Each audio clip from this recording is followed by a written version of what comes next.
자, 이제 제 80강 강의를 들어가도록 하겠습니다. 자, 이번 강의에서는 주택임대차보호법, 이것도 여러분들이 민법에서, 특별법에서 배웠던 부분이었죠. 자, 주택임대차보호법에서 이제 내용을 한번 살펴보겠는데요. 자, 주택임대차보호법 적용 범위가 있습니다. 적용 범위는 자, 주거용 건물의 전부 또는 일부의 임대차에 대해서 관해 적용한다. 주거용 건물에 있어서 전부 또는 일부라는데, 자, 일부라고 하는 부분은요, 자, 주거용이 전체적으로 사용하는 부분에서 일부가 주거 외의 목적으로 사용해도 일단은 적용이 된다 이렇게 합니다. 근데 일부는 아주 조그만 일부가 아니라 전체가 주거용으로 사용하고 있는데 그 일부, 아주 조그만 일부가 다른 용도로 사용될 때 그것도 적용된다라고 볼 수 있는 거예요. 자, 그러면 임차주택의 일부가 주거 외의 목적으로 사용되는 경우에도 적용되는 부분이고요. 자, 그러면 이때 국민주택기금을 재원으로 하여 저소득층의 무주택자에게 주거생활의 안정을 목적으로 전세 임대주택을 지원하는 법인 있죠. 자, 이때 토지주택공사와 지방공사도 적용됩니다. 자, 여러분들이 이런 그 법인들, 여러분들 뭐 가장 대표적으로 SH공사, 서울 공사 있죠? 이런 SH공사라든가 이런 지방공사들이 있습니다. 그런 지방공사들, 임대아파트 운영하죠? 자, 그런 공사들도 마찬가지로 적용하고요. 자, 그 다음에 또 이런 게 있어요. 지방공사, 토지주택공사와 관련된 부분에서 보면, 이 법인들이 토지주택공사나 지방공사 같은 경우는 이 저소득층에 대한 전세 임대주택을 지원한다. 이렇게 됐습니다. 이게, 뭐냐면, 여러분들이 텔레비전에 요즘도 나오는 것 같은데요. 동행이라는 프로그램이 있을 거예요. 거기 보면 집이 없어가지고 거의 쫓겨나다시피 하는 그런 부분이 이제 방송에 한번 나오죠. 그러면 이 사람들에게 아주 저렴하게 그 전세 임대주택을 어떤 공사가 이제 알선해 주는 거예요.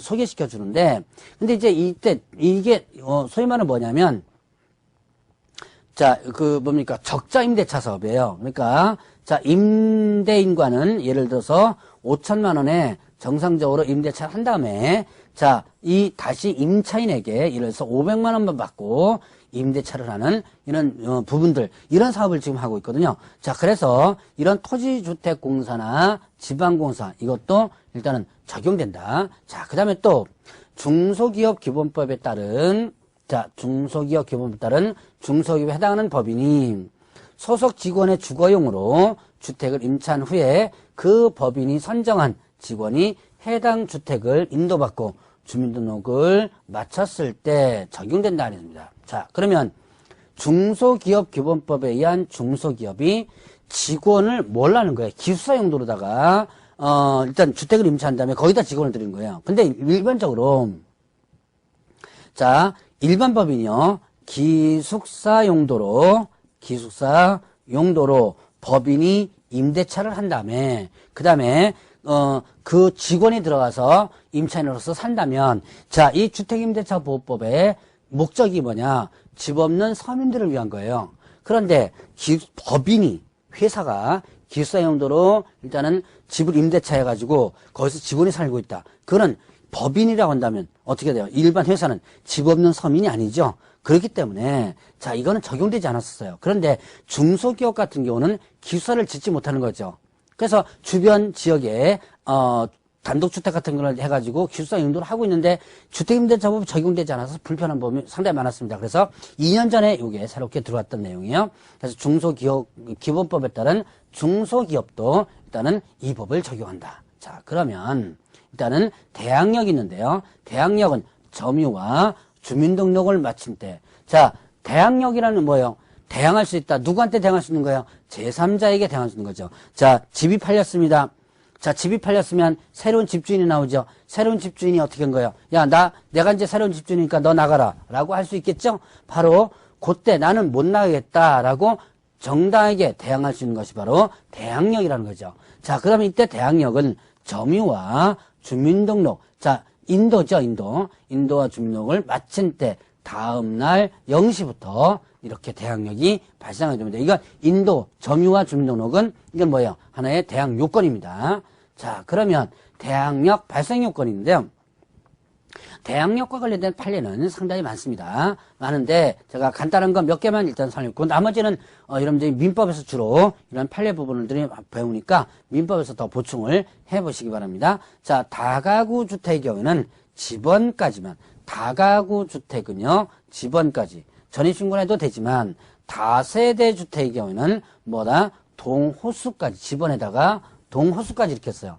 자, 다가구 주택 같은 건 어떻게 돼요? 소유자가 한 사람이죠. 그 다음에 여러 가구가 사는 거예요. 그러니까 소유자가 한 사람이니까 집원까지만 해도 되는 겁니다. 그런데 다세대 주택 같은 경우는 건물 한 동에 소유자가 A, B, C, D 각각이에요. 그래서 집원까지만 하면 이 건물 안에 어느 누구네 집에 사는지를 모르죠. 그래서 동호수까지를 정확하게 기재하라고 되어 있습니다. 자, 그러면 전입신고 시 집원을 임차인이 잘못 기재하여 후에 수정한 경우라면 수정한 날에 다음 날부터 발생을 하고요.